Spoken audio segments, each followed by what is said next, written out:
Et justement, depuis le Centre international des conférences, nous retrouvons notre envoyé spécial Kherdin Batache. Bonsoir. Bonsoir Abdelkader. Alors Kherdin, quelles sont donc les grandes lignes de cette déclaration d'Alger, ou du moins qu'en savez-vous?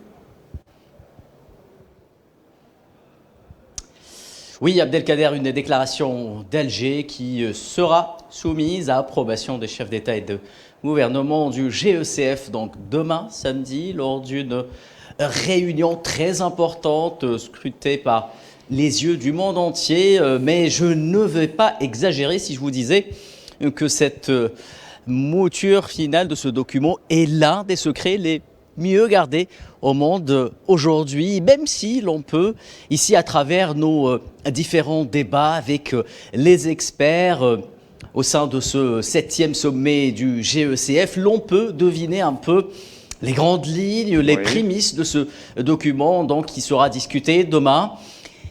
Ce n'est pas sorcier. Les thèmes, on en a parlé justement tout au long de l'année dernière. Il s'agit d'abord de la transition énergétique et du rôle prépondérant et la montée en puissance du gaz naturel dans le mix énergétique à l'horizon 2025 en tant qu'énergie propre que les experts considèrent aujourd'hui comme le pont vers une transition énergétique que le GECF, et cela a été souligné aujourd'hui par le ministre de l'énergie algérien Mohamed Arqab, le GECF veut que cette transition énergétique se fasse de manière progressive, contrôlée dans le temps, un agenda auquel le GECF tient tout particulièrement. Il y a aussi la question des investissements dans le secteur de gaz, des investissements lourds, rentables, mais dans le temps. Et donc, il sera également question de voir de quelle manière pourrait-on, au sein du GECF, donc appréhender le futur des investissements à travers les contrats et la forme des contrats.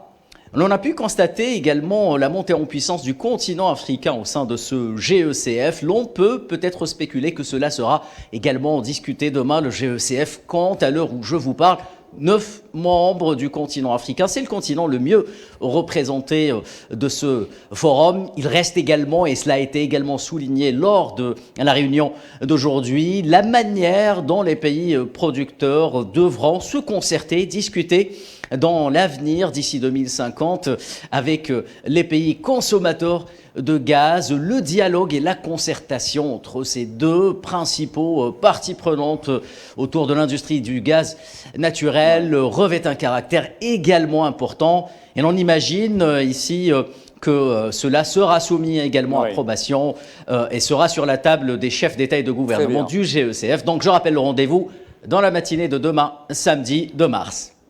Merci beaucoup Kherdin Batache pour cet avant-goût de la déclaration d'Alger qui sera soumise, je vous le rappelle, pour approbation au niveau des chefs d'État et de gouvernement du Forum des pays exportateurs de gaz.